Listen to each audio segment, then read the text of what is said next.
नमस्कार प्यारे विद्यार्थियों, कैसे हो आप सभी। उम्मीद करता हूँ सभी अच्छे होंगे।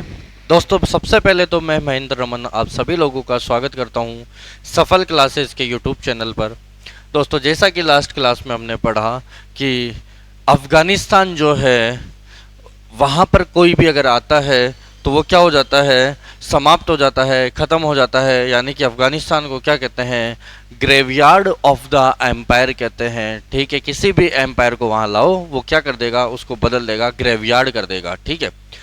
दूसरी बात मैंने आप लोगों को बताई कि जो अफ़गानिस्तान है वो भारत का मित्र देश है। ठीक है, कोई इशू नहीं है। आज हम पढ़ने वाले हैं दूसरे देश यानी कि सार्क के अगले देश जो कि है आपका कौन सा, अफगानिस्तान और सॉरी आपका जो नया देश आज मैं पढ़ाने वाला हूँ वो है नेपाल और भूटान। कौन कौन से देश पढ़ाएंगे आज आप लोगों को, नेपाल और भूटान। ठीक है, देखिए सार्क कंट्रीज पे वापस लेकर के चलता हूँ एक बार। सबसे पहले सार्क कंट्रीज में देखेंगे तो पहला देश हम लोगों ने पढ़ा था बेटा वो था आपका मालदीव। दूसरा पढ़ा हमने श्रीलंका। तीसरा पढ़ा भारत। चौथा हमने देखा पाकिस्तान। पांचवा हमने देखा अफगानिस्तान। आज छठा देश देखेंगे नेपाल और सातवां है आपका भूटान और आठवां कौन सा आ जाता है आपका बांग्लादेश। ठीक है, ऐसे करके तो नेपाल के बारे में देखेंगे। नेपाल आप लोगों को दिखाई दे रहा होगा, कहाँ पर है, बिल्कुल भारत के ऊपर है। ये देखिए ये नेपाल है। कौन है ये, नेपाल है। ये भी पूरा पहाड़ है, ये भी क्या है, पूरा का पूरा पर्वत है। देखिए और जूम करके दिखा देता हूँ, पूरा का पूरा हिमालय पर्वतमाला जो है यहाँ पर है आपके नेपाल हिमालय। ये देखिए हिमालय पर्वतमाला है, नेपाल है। ये देखिए ये जो नेपाल है ना, इसमें बहुत नदियाँ निकलती है भाई। ठीक है, इसका ऊपरी भाग तो पूरा का पूरा पर्वत है, पहाड़ है। ठीक है, लेकिन इसका जो ढाल है वो भारत की ओर है। तो ये क्या करती है, सारी नदियां जो भी आती है जैसे कि घाघरा, गंडक, कोसी आदि नदियां आप लोगों ने देखी होगी, ये सारी भारत की ओर आती है। और ये नदियां यहाँ पर भारत में कौन सा मैदान बनाती है, तराई प्रदेश बनाती है। कौन सा प्रदेश बनाती है, तराई प्रदेश का निर्माण करती है। कौन सी नदियां, ये सारी नदियां जो नेपाल से निकल करके आती है। तो सबसे पहली बात तो अपने को नेपाल में ये देखनी है। अब आते हैं अपन लोग नक्शे में, नेपाल का जो मैप है।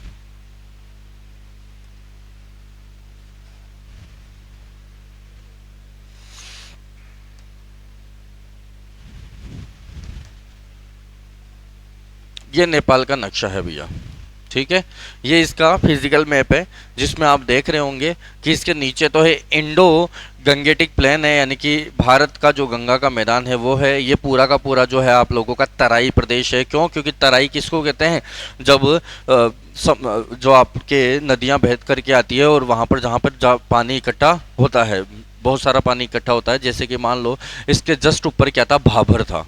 क्या था, भाभर था। यानी कि नदी बहते हुए आई, पहाड़ बीच में कंकड़ पत्थर पर्वत ये आ गए। ठीक है, पहाड़ वगैरह आ गए, ये इसको बोलते हैं भाबर। और इसके जस्ट नीचे क्या होती है, नदी दिखाई देने लगती है। जहां से हमें नदी दिखाई देने लगती है ना, उसी को हम क्या कहते हैं, तराई प्रदेश कहते हैं। तो ये तराई प्रदेश आ जाता है नीचे। ऊपर देखेंगे तो आप लोगों का पूरा हिमालय पर्वत है। हिमालय पर्वतमाला की जो ऊंची ऊंची चोटियां हैं वो यहीं पर ही देखने को मिलती है। ठीक है, तो ये आपका नेपाल देखने को मिलता है यहाँ पर। अगर इसके राजनीतिक नक्शे देखो, इसके ऊपर कौन है, चाइना है। इसके ऊपर कौन है, चाइना है। और इसके ऊपर कौन सा पठार है, तिब्बत का पठार है बेटा। ठीक है, इस नक्शे में देखते हैं अपन लोग। नेपाल की राजधानी आप सभी लोगों को अच्छे से पता होगी। ये देखिए बिल्कुल बीच में नेपाल की राजधानी आप लोगों को देखने को मिलेगी, वो है आपकी काठमांडू। नेपाल की राजधानी कौन है, काठमांडू है। ठीक है बेटा, नेपाल की राजधानी के पास में आप लोगों को एक और शहर देखने को मिलेगा। इधर की तरफ बिल्कुल अपन आ जाएंगे तो ये देखिए काठमांडू से इधर की तरफ आएंगे तो यहाँ पर एक जगह आती है, उसको बोलते हैं लुम्बिनी। कौन सा स्थान है ये, लुम्बिनी है। लुम्बिनी के बारे में आप लोगों ने सुना होगा कि लुम्बिनी जो है आपका महात्मा बुद्ध की जन्मस्थली थी। अच्छे से आप लोगों को पता है कि लुम्बिनी, इतिहास में पढ़ा होगा, लुम्बिनी किसका जन्म स्थान है, महात्मा बुद्ध का जन्म स्थान है। ठीक है, काठमांडू में क्या है, आपके हिंदुओं का एक बहुत बड़ा मंदिर है, पशुपतिनाथ।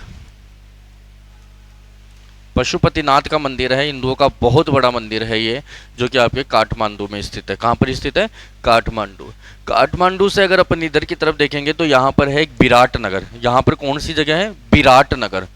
विराट नगर, ये जो विराट नगर है ना, ये नेपाल की औद्योगिक राजधानी है। यानी कि यहाँ पर इसका बहुत उद्योग धंधे वगैरह जो हैं इसके मेनली वो कहाँ पर आपके विराटनगर में है। एक तो आपको लुम्बिनी समझ में आ गया, एक आपको काठमांडू समझ में आ गया, और एक आपको क्या समझ में आ गया, विराटनगर समझ में आ गया। ठीक है, ये तीन चीज़ें समझ में आ गई। इसके बाद में ऊपर वाले जो पार्ट है इसका देखेंगे अगर नेपाल का, तो लगभग पूरा का पूरा क्या है, पर्वत है। पूरा का पूरा क्या है, पर्वत है। यहाँ पर आप लोगों को पास में एक जगह और दिखाई देगी, ये है पोखरा। पोखरा इसका बहुत अच्छा शहर है, नेपाल का बहुत अच्छा शहर है एक पोखरा। पोखरा पर्यटन की दृष्टि से पूरी दुनिया भर में फेमस है पोखरा। बहुत सारे लोग यहाँ पर पर्यटन के लिए जाते हैं, भारत से काफ़ी सारे लोग काठमांडू जाते हैं, पोखरा जरूर घूम करके आते हैं। ठीक है, पोखरा किस लिए फेमस है, पर्यटन के लिए फेमस है। काठमांडू में क्या है, पशुपतिनाथ मंदिर है। साथ ही इसकी औद्योगिक नगरी देखेंगे तो क्या है, विराटनगर है। और यहाँ पर जो है आप लोगों का लुम्बिनी देखने को मिलता है। लुम्बिनी में क्या हुआ था, महात्मा बुद्ध का जन्म हुआ था। महात्मा बुद्ध का जन्म कहाँ पर हुआ था, लुम्बिनी में। यहाँ तक क्लियर हो गया होगा आप लोगों के सभी के। ठीक है, इसके बाद में जो नेक्स्ट अपना आता है नेपाल के अंदर, वो देखने को मिलता है कि भैया ये जो आपका नेपाल है बहुत ऊंचाई पर स्थित है और एक लैंडलॉक कंट्री है। ये जो है आपका कैसा देश है, लैंडलॉक कंट्री है। आपको वर्ल्ड मैप में दिखाता हूँ।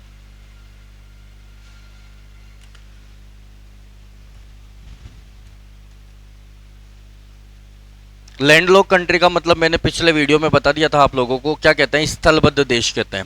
स्थलबद्ध देश का मतलब होता है एक ऐसा देश जिसके चारों ओर केवल स्थल भाग हो, कोई भी समुद्र उसका ना हो। जैसे कि आप लोगों को दिखाई दे रहा होगा यहाँ पर, ये है नेपाल। ये जो नेपाल है इसके ऊपर है कौन, चाइना है। इसके दक्षिण में देखेंगे तो कौन है, भारत है। इसके पूरब में देखेंगे तो भी कौन है, भारत है। इसके फिर पूरब में जाएंगे तो कौन है, भारत है।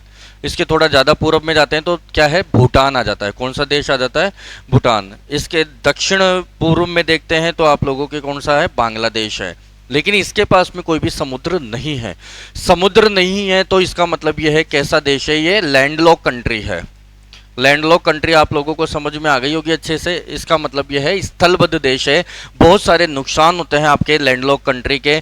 एक सबसे बड़ा नुकसान ये होता है कि आप लोगों के पास में खुद की नेवी नहीं होती है, और जिस देश के पास में नेवी नहीं है ना, तो ये मान के चलो कि बड़ी सेना नहीं है, क्योंकि बड़े हथियार बड़े उपकरण सब जहाज़ों से ही ढोए जाते हैं, आपके हवाई जहाज़ों में नहीं ढोए जा सकते हैं। इस वजह से बहुत इंपॉर्टेंट है आपके किसी देश के पास में समुद्र होना। ठीक है, दूसरी बात आप लोग देखेंगे कि व्यापार के लिए दूसरे देश पे आश्रित है। अगर इसको कोई भी व्यापारिक चीज़ें चाहिए, अगर चाइना से चाहिए या फिर इधर के देशों से कहीं से चाहिए, तो आपको क्या करना पड़ेगा, सबसे पहले तो कलकत्ता बंदरगाह पे उतारना पड़ेगा माल, और फिर कलकत्ता से डिपेंडेंट है। वैसे तो हम लोग वैसे भी मदद ही करते हैं, किसकी, नेपाल की बहुत मदद करते हैं अपन लोग। लेकिन फिर भी जैसे कि आपने देखा, चाइना ने एक बार श्रीलंका को डेप ट्रैप में फंसाया, यहाँ पर हम्बनटोटा बंदरगाह यहाँ से हटाया, लिट्टे को हमने समाप्त किया, तो चाइना की नज़र किस पे पड़ी, नेपाल पे पड़ी। ठीक है, तो ये सारी चीज़ें आप लोगों को ध्यान में रखनी होगी कि चीन भी क्या करना चाहता है, नेपाल को हथियाना चाहता है। इसका जो तिब्बत का जो पठार है, ये तो पूरा का पूरा चीन ने कब्जा कर ही रखा है। आपको पता है तिब्बत में ही आप लोगों का सबसे एक दुनिया की सबसे ऊंची पर्वत चोटी है माउंट एवरेस्ट। ठीक है, ये भी यहीं पर ही स्थित है माउंट एवरेस्ट। तो आप लोगों को नेपाल समझ में आ रहा होगा। साथ ही साथ नेपाल देखेंगे एक बफर देश है। नेपाल एक कैसा देश है, बफर कंट्री है। ये कैसी कंट्री है, बफर कंट्री। बफर कंट्री का मतलब होता है एक ऐसा देश, बफर कंट्री का मतलब होता है एक ऐसा देश जो दो बड़े देशों के बीच में हो। यहाँ पर कौन है, चाइना है, यहाँ पर कौन है, इंडिया है। तो दो देशों के बीच में कौन है, नेपाल है। दो बड़े देशों के बीच में अगर कोई देश होता है उससे बोलते हैं बफर कंट्री, जिसकी खूब सारी डिमांड्स होती है। जैसे कि आप लोग देखते हो, आप छोटे बच्चे हो तो आप लोग अपनी कोई डिमांड रखते हो तो मम्मी पापा से करते हो या बड़े भाई से करते हो। तो इधर से ये कभी इसको बोलेगा कि भैया हमारे को ये चीज़ चाहिए, कभी इधर बोलेगा। इसकी बहुत सारे क्या होते हैं, नखरे होते हैं एक तरीके से मान के चलो। तो बफर कंट्री वाले जो होते हैं उनके मजे होते हैं भाई। समझ में आ गई बात आप लोगों के। तो नेपाल के अंदर आपने देखा पशुपतिनाथ का मंदिर। अब वो मंदिर कितना खूबसूरत है उसके बारे में दिखाता हूं मैं आपको।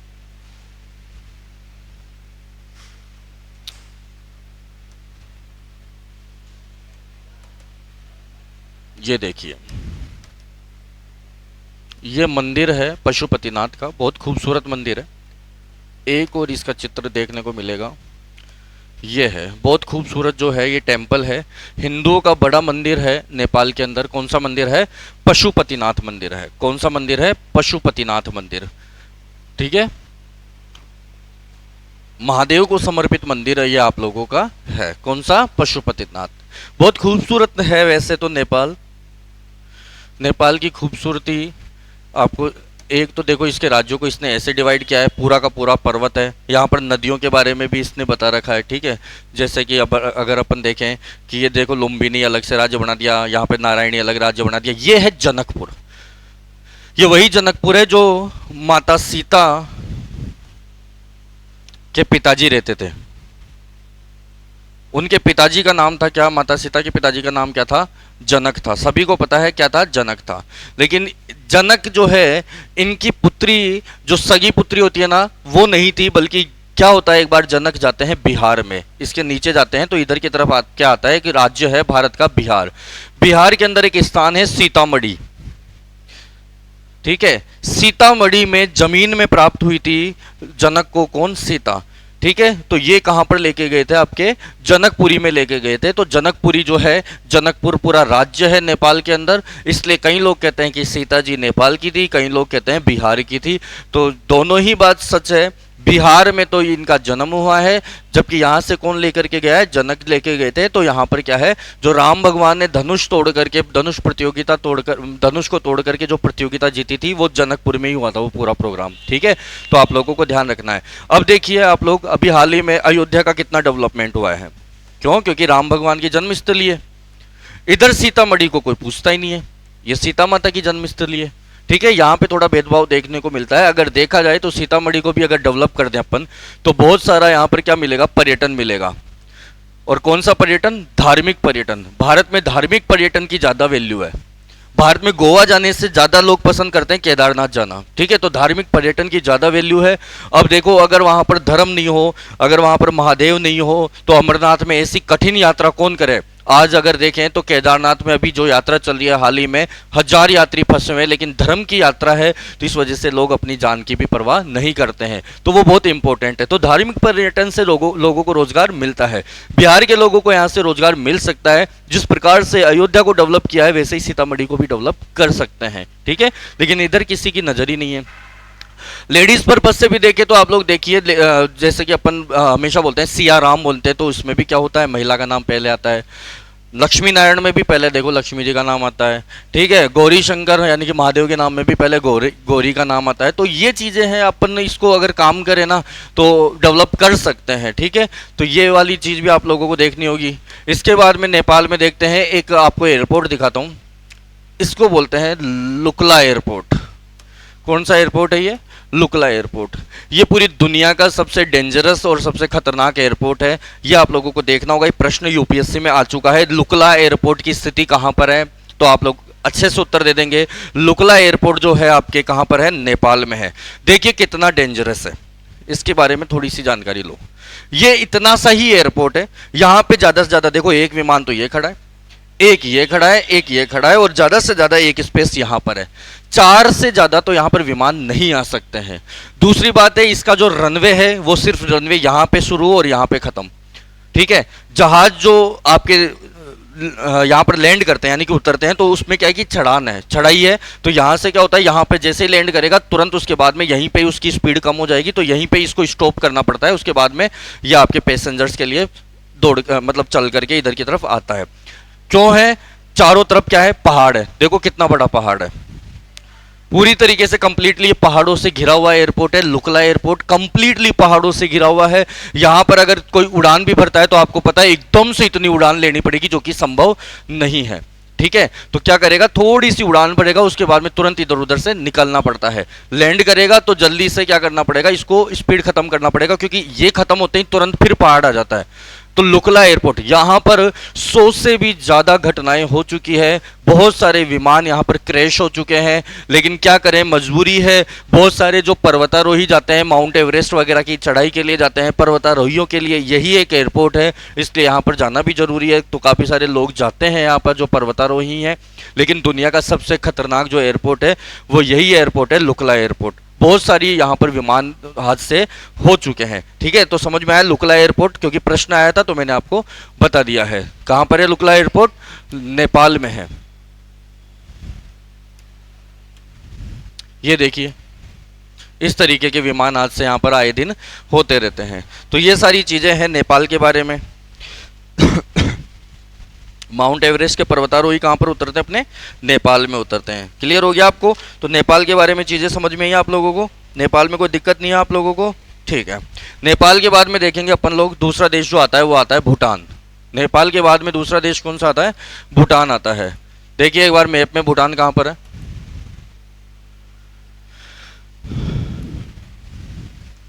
नेपाल के जस्ट पास में ही है और पूर्व में है नेपाल के। ये है आप लोगों का एक छोटा सा देश है जिसका नाम है भूटान। क्या नाम है इसका? भूटान। भूटान भी तीन ओर से किससे घिरा हुआ है? भारत से घिरा हुआ है। नेपाल के पश्चिम में भारत, पूर्व में भारत, दक्षिण में भारत, और ऊपर इसके कौन सा देश है? चाइना है। इसमें भी क्या है? चीन है। नेपाल की राजधानी आप सभी लोगों को ध्यान होगी, थिम्फू। नेपाल की राजधानी क्या है? थिम्फू है। ठीक है, छोटा सा देश है, भारत के ऊपर स्थित है। पूरी की पूरी इसकी जो देखरेख करता है वो केवल भारत करता है। भूटान जो है कंप्लीटली भारत पे डिपेंडेंट देश है। ठीक है, थोड़े दिनों पहले क्या हुआ था, 1975 के आसपास में नेपाल की तरफ से कोई मनाही नहीं थी कि इसको भारत में मिला लिया जाए। इसको भारत में मिलाने की प्लानिंग चल रही थी, लेकिन भूटान ने एक शर्त रख दी कि भैया आप ले लो, कोई दिक्कत नहीं है, हम आपके अधीन आने के लिए तैयार हैं, लेकिन हमारा जो राजतंत्रात्मक है, राजतंत्र यहाँ चलता है ना, वही कंटिन्यू चलता रहेगा। हम लोकतंत्र में इंक्लूड नहीं होंगे। राजतंत्र का मतलब होता है राजा का बेटा ही राजा बने। राजतंत्र का मतलब क्या होता है? राजा का बेटा जो राजा बनता है ना, उसी सिस्टम को ये लोग फॉलो करते हैं। यहाँ पर शासक जो राष्ट्रपति होता है ना, उसको ये लोग क्या बोलते हैं? राष्ट्रपति नहीं बोलते हैं, बल्कि राजा ही बोलते हैं। ठीक है, तो यहाँ पर कौन सी व्यवस्था है? राजतंत्रात्मक व्यवस्था। इस वजह से ठीक है, अपने इग्नोर कर दिया कि नहीं भैया अपन नहीं रख सकते, हमारे देश में लोकतंत्र है। ठीक है, दुनिया का सबसे बड़ा लोकतंत्र हमारे भारत देश में है, तो हम राजतंत्रात्मक व्यवस्था, ठीक है आप सेपरेट रहो, कोई दिक्कत नहीं है। तो इस वजह से अपन ने भूटान को साथ में नहीं लिया। यहाँ तक कोई दिक्कत नहीं है आप लोगों को? तो भूटान समझ में आ रहा है? ठीक है, भूटान की अगर मुद्रा की बात करें तो नगुल ट्रम होती है। भूटान के अंदर दूसरी मुद्रा चलती है। यहाँ पर तो जैसे रुपया है, नेपाल के अंदर नेपाली रुपया चलता है, लेकिन यहाँ पर जो चलता है वो क्या चलता है? नगुल ट्रम चलता है। समझ में आ गई बात? इसका जो खेल है ना, वो है आर्चरी, तीरंदाजी जो है इसका राष्ट्रीय खेल है। किसका? भूटान का। भूटान को बोलते हैं लैंड ऑफ थंडरबोल्ट। भूटान को क्या बोलते हैं? Land of Thunderbolt. भूटान का मैप दिखाते हैं आपको।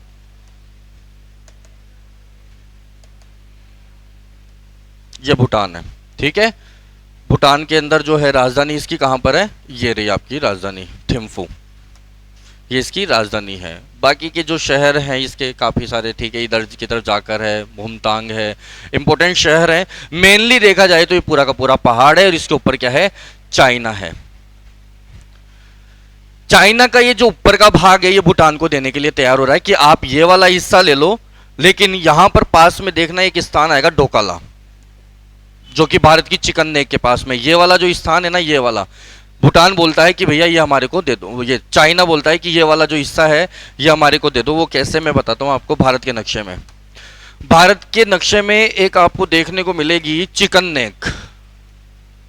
ये भारत का नक्शा देखो और इसमें भूटान देखो कहां पर है, दिखाई दिया? ये भूटान है। ठीक है, और भूटान के पास में यहां पर देखिए ये कौन सा नक्शा है आपका? पश्चिमी बंगाल का नक्शा है। ये पश्चिमी बंगाल की सीमा लग रही है और यहां पर क्या है? सिक्किम है। ठीक है, अब यहां पर क्या है? ये जो नेक है आपकी, इसको बोलते हैं चिकन नेक। भारत यहां से बिल्कुल बहुत पतला सा है, दिख रहा होगा आप लोगों को कितना पतला है भारत यहां पर, इसी को बोलते हैं चिकन नेक। अगर इसको तोड़ दिया जाए ना, तो पूरा का पूरा जो है पूर्वी इंडिया जो है, यानी कि 7 सिस्टर्स जो ये स्टेट्स हैं, अरुणाचल प्रदेश हो गया, नागालैंड हो गया, मणिपुर हो गया, मिजोरम हो गया, त्रिपुरा हो गया, ये सब इधर की तरफ चले जाएंगे, ये टूट जाएंगे भारत से। तो यहां से तोड़ने का मतलब है कि भारत के पूर्वी हिस्सों को तोड़ देना। चाइना क्या चाहता है? चाइना चाहता है कि भैया भूटान को लालच दे देते हैं, ये वाली जमीन दे देते हैं और यहां से ये वाली ले लेते हैं जमीन, जिससे क्या हो जाएगा? यहां पर आकर के बैठ जाऊंगा और भारत के ऊपर क्या करने लगूंगा? अधिकार करने लगूंगा। चाइना की ऐसी पॉलिसी है। ठीक है, तो भारत ने क्या कर दिया? भारत ने यहां से जो भी आपके इस चिकन नेक के पास में आए थे लोग चाइना के, यहां पर उन्होंने दमन किया भारत ने और यहाँ से भगा दिया है। ठीक है, भूटान ने क्या कर दिया, मना कर दिया है किसको, चाइना को, कि भैया हम कोई सा भी हिस्सा आपको देने वाले नहीं है। ठीक है, अब भूटान के पास में यहाँ पर क्या करता है, भारत की जो सेना है भूटान में यहाँ पर लगा करके रखता है। भारत ने अपनी सेना यहाँ पर बिछा रखी है। ये इंपॉर्टेंट है, विदेश नीति के पर्पज से बहुत इंपॉर्टेंट चीजें हैं ये। यहाँ तक बात आप लोगों को समझ में आ गई। ठीक है, अब आते हैं भूटान। भूटान का जो नक्शा है वो देखेंगे तो आपको क्या बताया, सिटी ऑफ थंडरबोल्ट यानी कि तड़ित झंझावतों का देश है। और इसका जो थिम्फू जो है, इसकी राजधानी देखो किस प्रकार से चारों तरफ पहाड़ है और बीच में छोटे छोटे से घर हैं। ठीक है, बहुत भूकंप भी आते हैं यहाँ पर। ठीक है, और यहाँ का जो जनजीवन है थोड़ा सा कठिन तो है ही, आप लोगों को पता चल ही रहा होगा कि कितना कठिन है। अगर बाढ़ सी आ गई तो ये सारे घर डूब जाएंगे, क्योंकि चारों तरफ से क्या है, पहाड़ है। ये थिम्फू शहर है जो कि इसकी राजधानी है। इसके अलावा भूटान के अंदर भी देखिए एक बहुत ही गजब का मंदिर आप लोगों को देखने को मिलेगा, किस प्रकार से पहाड़ को काट करके मंदिर बनाया गया है। यह आपके भूटान की खूबसूरती है। तो भूटान में भी काफ़ी सारी खूबसूरत चीज़ें, ऐसी बात नहीं है। ठीक है, भूटान में इसके बाद में अगर अपन देखते हैं तो यहाँ पर है एक तो ब्लैक माउंटेन, मेन इंपॉर्टेंट चीज़ है। ब्लैक माउंटेन कहाँ पर है, तो ब्लैक माउंटेन आपको देखने को मिलेगा कहाँ पर, भूटान के अंदर देखने को मिलेगा। भूटान में क्या देखने को मिलेगा, ब्लैक माउंटेन। अगर प्रश्न आ जाए ब्लैक माउंटेन कहां पर है, तो आपका उत्तर होगा भूटान। अगर पूछे कि ब्लैक फॉरेस्ट कहां पर है, तो ब्लैक फॉरेस्ट याद रखना जर्मनी में है। ब्लैक माउंटेन तो कहां पर है, भूटान में है। और ब्लैक फॉरेस्ट अगर पूछता है तो जर्मनी आप लोगों का उत्तर होगा। ठीक है, साथ ही में देखेंगे यहां पर एक परियोजना चलती है, ताला परियोजना। ताला परियोजना में बांध बना हुआ है जहां से बिजली निकालते हैं। भारत यहां से बिजली अपनी प्राप्त करता है। कौन सी परियोजना है, ताला परियोजना। ताला परियोजना किससे संबंधित है, बिजली निर्माण से संबंधित है, जो कि भारत की परियोजना है। भारत यहां से बिजली प्राप्त करता है। इसके अलावा अगर प्रश्न आ जाए कि ताला नगरी, तो वो है अलीगढ़। ताले बनाने की जो नगरी है वो है अलीगढ़। तो ताला परियोजना कहां पर है, भूटान में। और ताला बनाने की, ताला मतलब लॉक। ठीक है, और ये कौन सी परियोजना है, ताला परियोजना। यहीं पर एक परियोजना चलती है, चूखा परियोजना। ठीक है, ये सारी की सारी क्या है, नदियों से संबंधित परियोजनाएं जहां से अपन लोग बिजली निकालते हैं। ठीक है, इसके बाद में देखेंगे कि यहाँ पर कौन सी व्यवस्था है, तो यहाँ पर भी क्या है, राजतंत्रात्मक व्यवस्था है। ठीक है, इसी वजह से तो अपन क्या नहीं करते हैं, इसी वजह से तो अपन इसको मिला नहीं रहे हैं। कहाँ पर नहीं मिला रहे हैं, भारत में नहीं मिला रहे हैं। नहीं तो अपन किसको भी मिला लेते, भूटान को मिला सकते थे, ऐसा कोई इशू नहीं है। यहाँ पर एक है पारो एयरपोर्ट। ठीक है, ये रहा आपका पारो एयरपोर्ट, इंपॉर्टेंट है पारो एयरपोर्ट। इस पारो एयरपोर्ट से क्या होता है, एक उड़ान भरी थी भारत के लिए। ठीक है, वहां से एक अपना जो विमान है उसको हाईजैक कर लिया था। हाईजैक करने के बाद में जो है हमारा जो एक पायलट था, उसकी जो है सूझबूझ से उसको अमृतसर में उतारा तो गया था, लेकिन क्या हुआ, उसको वापस से हाईजैक कर लिया गया। फिर उसके बाद में वो उसको ले गए अपने इस्लामाबाद ले गए। इस्लामाबाद के बाद में उसको लेके गए कहाँ पर, ईरान वगैरह की तरफ। उसके बाद में उसको कंधार ले जा करके और वहाँ से 4 आतंकवादियों को छोड़ने की डिमांड कर ली। ठीक है, हमारा जो है एक विमान इन्होंने क्या कर लिया, हाईजैक कर लिया और हमारे 4 आतंकवादियों को, मतलब वहाँ के जो 4 आतंकवादी थे उनको छुड़वाने की डिमांड रख दी। तो हमें 4 आतंकवादियों को वापस देना पड़ा था। यह आप लोगों को ध्यान रखना है। ठीक है, तो ये पारो एयरपोर्ट है इसलिए इंपॉर्टेंट है, यानी कि कहां पर है, थिम्फू के पास में ही है। थिम्फू क्या है, भूटान की राजधानी है। यहां तक कोई दिक्कत नहीं आप लोगों को। तो भूटान का सबसे बड़ा शहर पता चल गया, कौन है, पारो है। ठीक है, इसी में कौन सा पर्वत है आपका, ब्लैक माउंटेन पर्वत है। इसको कौन सा देश कहते हैं, तड़ित झंझावतों का देश कहते हैं। तड़ित झंझावत का मतलब होता है सिटी ऑफ थंडरबोल्ट्स। थंडरबोल्ट मतलब बहुत तूफान वगैरह जहां पर आते हो। ठीक है, बिजलियां कड़कती हो, तूफान आते हो। ठीक है, तेज हवाएं चलती हो, उसको बोलते हैं। बाकी ये सारी के सारे आपके भूटान की रचना है। भारत इसके जस्ट नीचे की तरफ है। भूटान के देखरेख की जिम्मेदारी किसकी है, भारत की है। तो उम्मीद करता हूं आप लोगों को आज दोनों देश जो मैंने पढ़ा है, नेपाल और भूटान, समझ में आए होंगे। इसके अलावा अब हमारा जो एक देश बचा हुआ है बांग्लादेश, वो हम नेक्स्ट वीडियो में पढ़ेंगे। बांग्लादेश के साथ में मैं आप लोगों को बता दूं कि बांग्लादेश पहले स्वतंत्र देश नहीं था। पाकिस्तान और बांग्लादेश पूरे दोनों एक ही देश थे। बांग्लादेश पूर्वी पाकिस्तान कहलाता था। ठीक है, और जो पाकिस्तान है वो मुख्य पाकिस्तान है ही। बाद में क्या होता है, 1971 में क्या हुआ बेटा, हो कि आपका जो ये, एक सेकंड, बांग्लादेश आप लोगों को बता देता हूँ। ठीक है, बाद में बना है, ये कब बना है? बाद में। ये बांग्लादेश है, ये कब बना? बाद में बना। ठीक है, 1971 की बात है, तो वो अपन इस अगले वीडियो में देखने वाले हैं। बहुत ही गजब का भारत और पाकिस्तान का युद्ध भी होगा 1971 में। भारत और पाकिस्तान का जो युद्ध होगा वो नेक्स्ट वीडियो में मैं आप लोगों को पढ़ाने वाला हूँ। बहुत इंटरेस्टिंग युद्ध है, बहुत गजब का युद्ध है भारत और पाकिस्तान का। ठीक है, ठीक है, इसी के साथ में अब फिर से मिलेंगे अगले वीडियो के अंदर। ठीक है, तब तक के लिए पढ़ते रहो। ओके।